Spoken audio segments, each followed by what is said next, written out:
Hello, my dear and darling friends. It is I, Dave Makes Noises, the Philip DeFranco of Dungeons & Dragons Storytime on YouTube. We're going to get right to the stories, but first, some quick business. If you're a DM or a player looking for a group, please consider joining RipDaddy's new Group Finder Discord server. Link is below. If you're trying to submit a story, please consider doing so on our subreddit, r/MrRipper. And don't forget to tune into our live stream Sundays and Wednesdays at 2 p.m. Pacific, 5 p.m. Eastern, 10 p.m. GMT.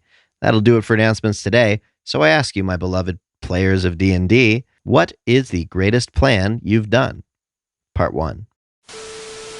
Okay, I got one. Sorry for the story. Don't apologize for art. It was an evil campaign, and we had to take over 3 realms. We had a lot of followers and some music mind control thing, the nature realm, technological realm, and technological and magic realm. We decided to take over the technological realm first because the others were too powerful. So we decided to check if we had any high-ranking military officers as followers. Just so happens that we did. So we used the music mind control thing to be able to mind control him.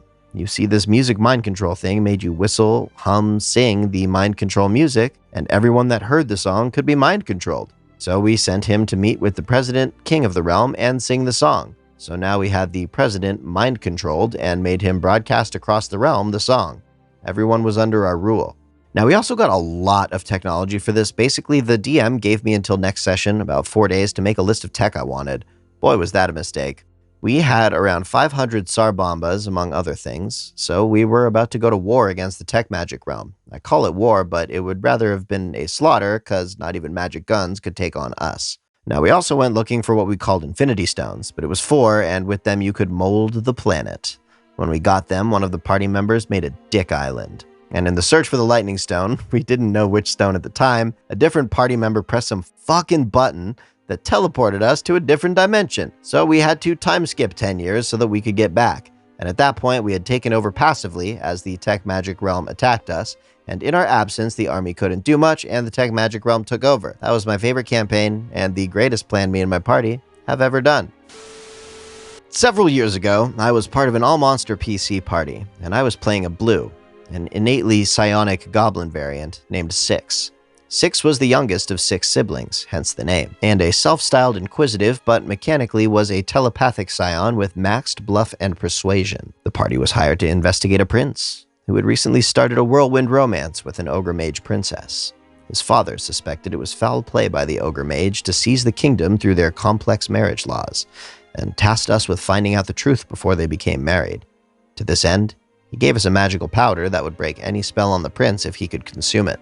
Before we went to the camp where the prince and his fiancée were staying, surrounded by their guards, I asked the DM to obtain several physicians' uniforms from the king's armory. The DM didn't bat an eye and let me pick out a uniform for each of the party members. Six hired a covered wagon, and we left for the camp. On the way, I laid out the plan for the party. The camp was filled with the forces of the ogre mages, an assortment of ogres and goblinoids, and the prince's guard. It was clear when we arrived that going in guns blazing would not be a wise choice. I convinced the gate guards that we were new recruits, and they let us in. While the rest of the party goes to the training grounds, where the prince oversaw daily drills, I went to the mess hall with my Medusa Ranger party member to find out if we could slip the prince the powder in his food. To our luck, the prince took regular tea times, which was coming up soon. While the Medusa distracted the cook, I mixed the powder into the prince's tea. The Medusa and I then go to the medical tent, changing into the physician's robes on the way. I introduce myself as the prince's therapist and say I'd arrived to make sure he's handling the stress of the upcoming wedding well, given his nervous history and all.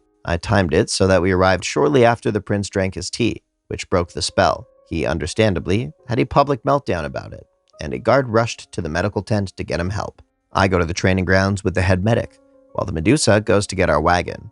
We get there and find the prince losing his mind and tension building between the ogre's forces and the prince's guard. But because I had introduced myself convincingly, the head medic vouches for me, and we are able to load the prince onto the wagon without incident. We even get escorted out of the camp, and that's how we rescued a prince and prevented a coup without rolling initiative once.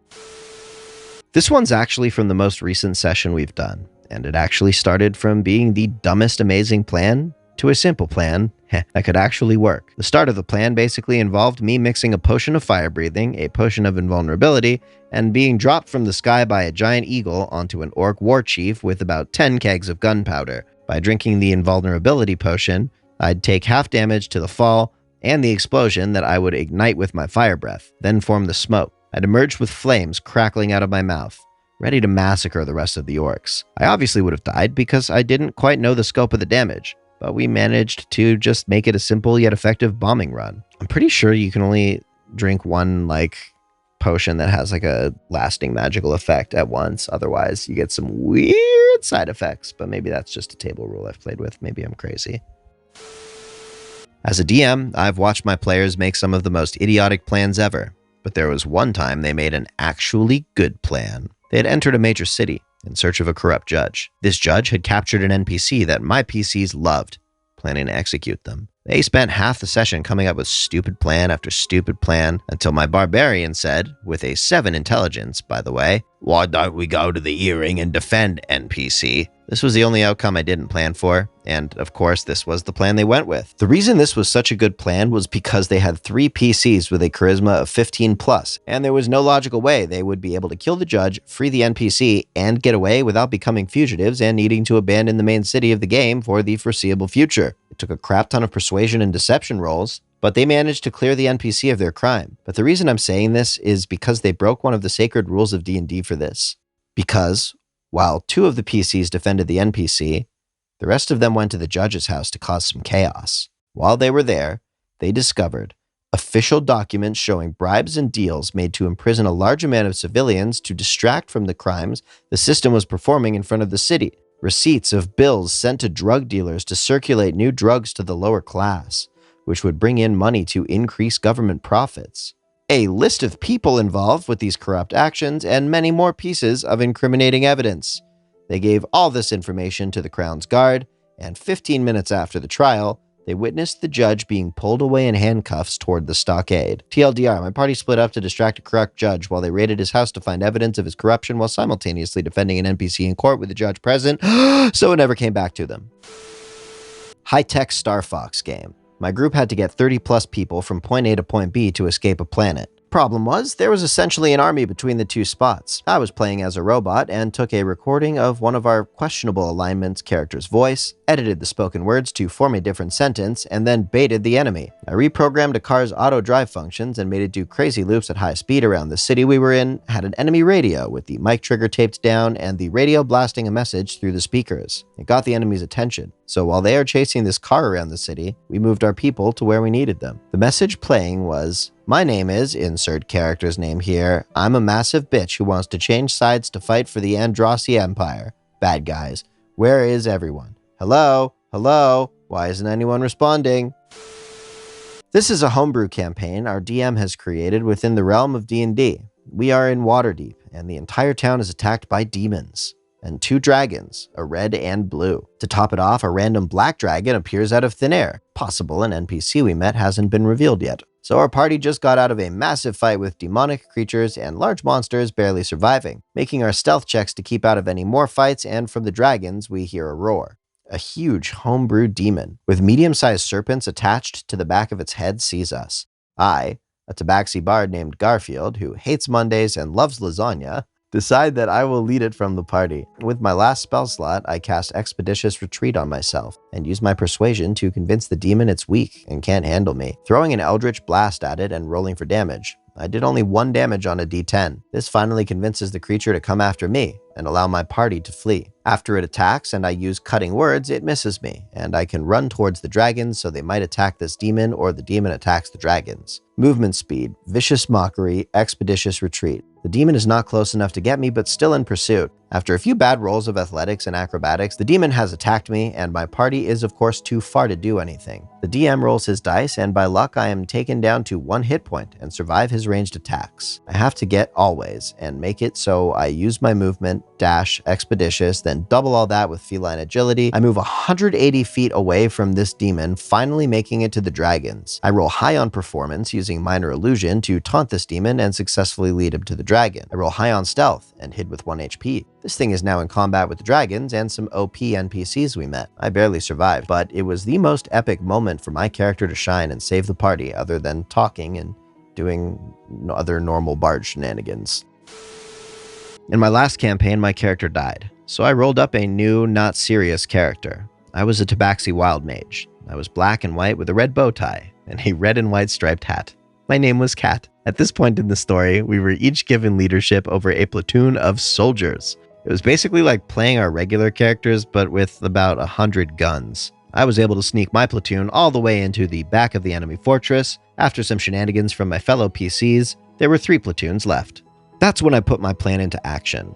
Kat had a little music player in his hat and could play any music needed from it. He and his platoon round the corner, and Kat says, "Hey, have any of you had a dream? I had a dream once," one of his soldiers said. The entire of my platoon then broke into "I've Got a Dream" from Tangled. With an 18 on a persuasion check, the entirety of the other platoon broke into song as well. Then our druid was able to sneak into their ranks and kill the captain. Easily the best plan I came up with in that campaign.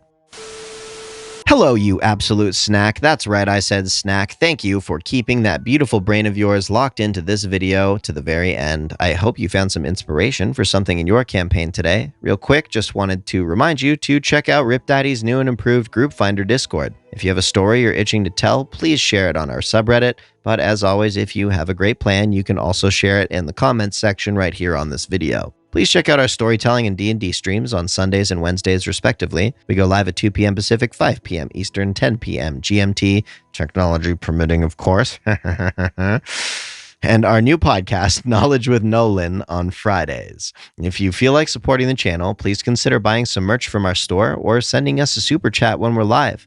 And if you love me and want me to be happy, you can check out my website and follow me on my social media things, which, you guessed it, are listed on my website. Now, today I want you to take a few seconds and just bring your awareness into the present. One way I learned how to do that quickly is to try and focus on what the inside of your hand feels like. You know, like beneath the surface. Focus on that. Connect to it. Okay? Now allow that weird sensation to spread through your being, and congratulations, you just practiced awareness today. I kid you not, meditation is literally that easy if you want it to be. Thank you for coming to my TED Talk. I hope you go deeper from there. Please sub for Nat 20s. Thank you for joining us today at Rip Daddy's house. Take this bardic inspiration from me. Dave makes noises. I gotta make one up here. Hold on, I can do this on the spot. Scott Baio of Dungeons and Dragons Storytime on YouTube. And go crush some ability checks and have a great rest of your day. We'll see you on the next one. Take care.